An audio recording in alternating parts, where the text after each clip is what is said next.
Why? Sometimes in war, silence saves lives.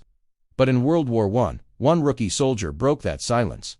With a single shout, in the dead of night, his panicked voice ripped through the trenches, alerting not only his own men, but the enemy waiting across no man's land. What followed was chaos, gunfire, and death. This is the story of the shouting rookie. It was 1916. The Western Front stretched for hundreds of miles, a frozen battlefield of mud, barbed wire, and broken men. Daytime was filled with artillery and snipers, but nighttime was different. At night, silence ruled. Patrols crept across no man's land, wires were cut, and spies listened.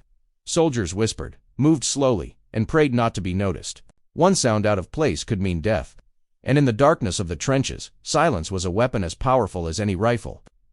Among the fresh reinforcements sent to the front was Private Thomas Avery, just 19 years old. He had barely finished training before being shipped to France. The veterans in his unit called him Greenhorn. He was clumsy, nervous, and jumpy at every noise. But in war, there was no time for learning. He was thrust into the mud and terror of the trenches, expected to act like a soldier from day one. His first nights on watch were the hardest. Standing in the freezing dark, gripping his rifle, hearing every rustle, every distant thud, every squeak of a rat, it was more than his nerves could bear. And one night, his nerves broke. It was a moonless night, the trench was quiet, only the soft sound of boots moving on duckboards. The order was strict. Keep silent, keep alert, do not draw attention. Veterans crouched low, whispering among themselves. The enemy was out there, invisible, maybe only 50 yards away. Private Avery stood watch, sweat running down his neck, despite the cold. Every shadow seemed alive, every flicker in the dark, a ghost.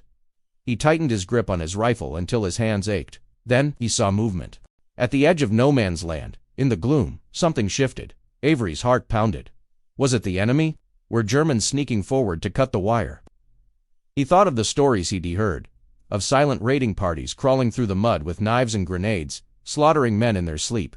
His fear overcame him. Instead of whispering to his sergeant, instead of checking carefully, he panicked, and he shouted, "Enemy, they're coming." The words exploded through the night, like gunfire. His voice echoed off the trench walls, carrying across the battlefield. The effect was immediate and catastrophic. Across no man's land, the Germans froze. Then they realized what had happened. The British trench had given away its position. Machine guns opened fire, stitching the night with glowing tracer rounds. Mortar thumped, shells whistled, and explosions lit up the darkness. What had been silence was now chaos. Men scrambled for rifles. Officers shouted orders. Flare guns cracked, bathing the battlefield in ghostly light, and all of it began with one rookie's scream. The trench became a storm of terror. Bullets sparked against helmets.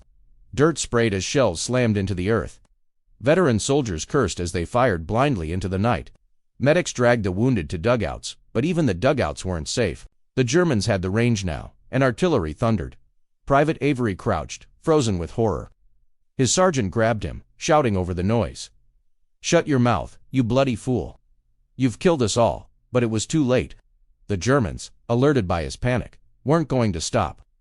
For hours, the bombardment and gunfire continued. A quiet night patrol had turned into a slaughter. By dawn, the trench was a ruin. Sandbags shredded, duckboards splintered, bodies lying twisted in the mud. Dozens were dead. Dozens more wounded. The survivors stared in disbelief at the destruction caused by one moment of fear. The officers knew what had happened. Soldiers whispered it among themselves. They all knew the truth. The rookie's shout had given them away. Private Avery sat alone, shaking, his uniform stained with mud and blood. He could not meet the eyes of his comrades. He had survived. But many better men had not. In war, mistakes happen. But some mistakes weigh heavier than others. For Private Avery, the guilt was unbearable. He replayed the moment in his head over and over. The shadow, the fear, the shout. If he had only stayed silent, if he had only whispered, if he had only trusted the veterans. Those men might still be alive. His comrades never let him forget. Some cursed him openly, others refused to speak to him at all. He became an outcast in his own unit, a reminder of how fragile survival could be. The story of the shouting rookie spread through the trenches. Officers repeated it as a warning to new recruits. Silence was survival. Every soldier learned the rule. Don't panic, don't shout, don't break the night with your voice. Even the smallest sound could bring fire and death. The tragedy became a grim lesson. In the Great War, the enemy was always listening. Historians debate whether the shouting rookie was a single real event or a piece of trench folklore. Variations of the story exist. Some place it in 1915, others in 1917. Some say the rookie was executed for cowardice, others that he lived with his shame. But like many trench tales, the exact truth may not matter. The story reflects a real danger. Soldiers really were told not to speak loudly, not to cough, not to strike matches at night. Silence was life. Whether Private Avery truly existed or not, the lesson was very real. In the vast history of the First World War, the great battles, the Somme, Verdun, Passchendaele, are remembered for their scale and horror. But for the men who lived and died in the trenches, survival often came down to moments of human weakness. A cough, a cigarette, a bowl of soup, or one rookie's terrified shout. The shouting rookie reminds us that in war, death doesn't always come from grand strategy or mighty weapons. Sometimes, it comes from fear itself.